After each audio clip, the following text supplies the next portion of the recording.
In general, I think that deep frying food at home is a really bad idea. For me, your situation may indeed be different, but I reckon that my situation is pretty darn common. To explain why I think deep frying should be left to the pros, I'm actually going to give you a French fry recipe, the one time of year when I do deep fry here in my own kitchen.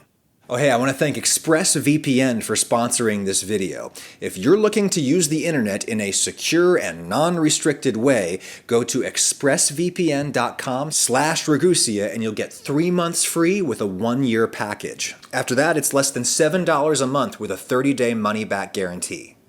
Alright, here's the one time of year when I do deep fry here in my kitchen at home. For the last 3 years, I've planted potatoes in the backyard. My older son's favorite food is French fries, and I just wanted to show him where they come from. So every summer, we all go out back with the pitchfork. Digging up potatoes is like a treasure hunt. It's great to do with kids. Ooh. Whoa, no! That's a lot. Here, take that one. Pull it off. Okay, I'll get that potato. Well, help Mommy. Oh my. Yeah, reach in and... Here, put it in here. Put the potato in there. There you go. Okay, now let's turn these into fries. First dilemma, what do you fry in? My biggest pot is my 7.5 quart Dutch oven. Unless you really want to buy a tabletop deep fryer, I figure something like this is probably going to be your best option. It's really heavy, which helps to maintain a consistent temperature of the oil. But even in this huge pot, the most oil I can safely fry in is 2 or 3 quarts.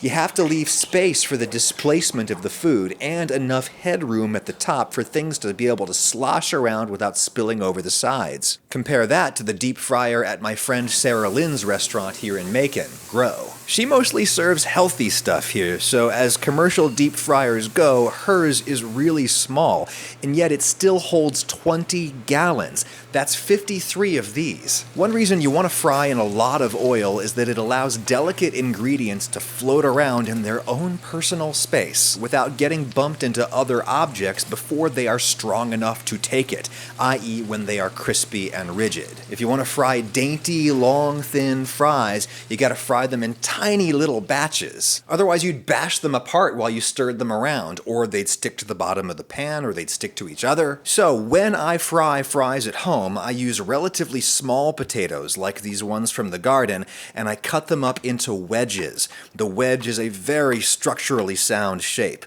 Look at that beautiful purple breed, I love those.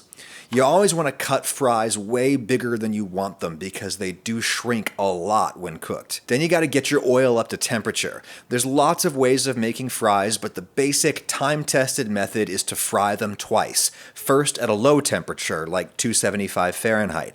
But you got to overshoot the mark when you're heating it up, because look what happens when you put this much cold mass into such a small volume of hot oil. The temperature plummets. When you fry in a ton of oil, like you can in a restaurant, the oil temperature is going to be way more stable. At home, you gotta mother the temperature like crazy, and that's especially tough on an electric range, which takes a long time to heat up and cool down. I gotta move those to keep them from sticking, and if they were dainty little fries, they'd be breaking apart right now. Hey, let's think for a second about how insanely dangerous this bubbling cauldron of death is. I only let Freddy look at it for a minute, with me hovering right over him. Not only does oil get far hotter than water can, it is sticky, so if it splashes or spills on you, it's gonna do incredible damage. This stage, called blanching, I did for about 10 minutes. Fries take a long time. Now you might be thinking, man, couldn't you have solved all of your problems here by just frying in way smaller batches?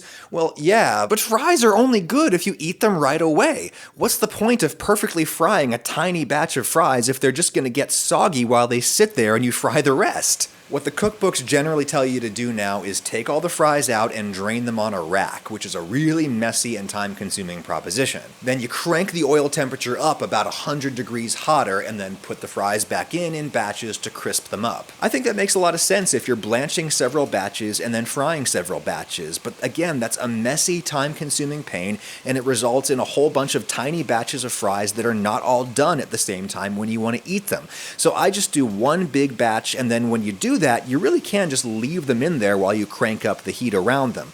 I'm looking for 375 Fahrenheit. Again, it's really hard to hold any temperature in there consistently. This here is a good draining method. Towel goes in a big bowl. Lift the fries out with the spider and the towel will absorb the excess oil. Whip the towel out, put in a bunch of salt, and then toss everything in the bowl. And you know, those are pretty good. But now, what do we have? We have a big plate of fries. We have nothing to eat them with. Because imagine trying to grill some burgers while you're cooking those fries. I mean, I'm not saying it's impossible, but it's hard. I don't want to do it. Imagine trying to make fish and chips at home. You've fried the fries, now you gotta fry the fish, and that's gonna take another 15 minutes. Whichever thing you fry first is gonna be soggy by the time you sit down to eat.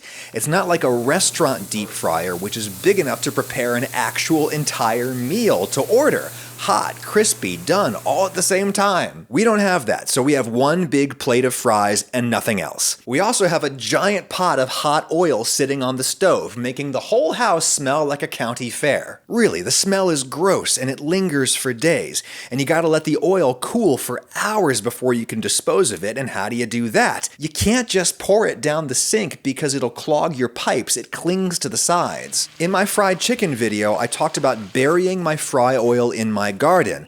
I should have emphasized that only works for very small quantities. Too much oil will make it impossible for your soil to grow anything. So what do you do with half a gallon? You gotta pour it back into the bottle whence it came, which is gonna require a funnel, and in the end I still end up spilling a bunch. Stay out of the shot, Ragusia, stay out of the shot! Messy business. Then what do you do with the bottle of used oil? Well, you could keep it and fry with it again. Fry oil does arguably get better with multiple uses, but if you're gonna do that, then you really wanna strain it, right? And unless you fry really often, it's gonna get yucky hanging around the kitchen, and I'm sorry, I just throw it out. Back over at Sarah Lynn's place, they use the same fry oil for days and days and days before they change it. And think of all the portions of food that they get out of that. It's so much less wasteful. Also, a company actually pays the restaurant to come pick up the old grease and recycle it into biodiesel. I want to emphasize again that my house smelled for days after I made those fries. I smelled like a carny. I get that fried food is delicious. I get that it can be really fun to make. I make it sometimes, but really mostly just for fun, for the novelty. In general, I think it should be left to the pros. And you know, I think that's just fine. Pan-fried chicken is a totally different animal from deep-fried chicken, and I really prefer it. The flavor is less oily and the crust adheres better. It doesn't crack off in big brittle shards. I have a recipe for oven fries that's easy to make at home and is far better than any plate of real fries I've ever produced in my kitchen.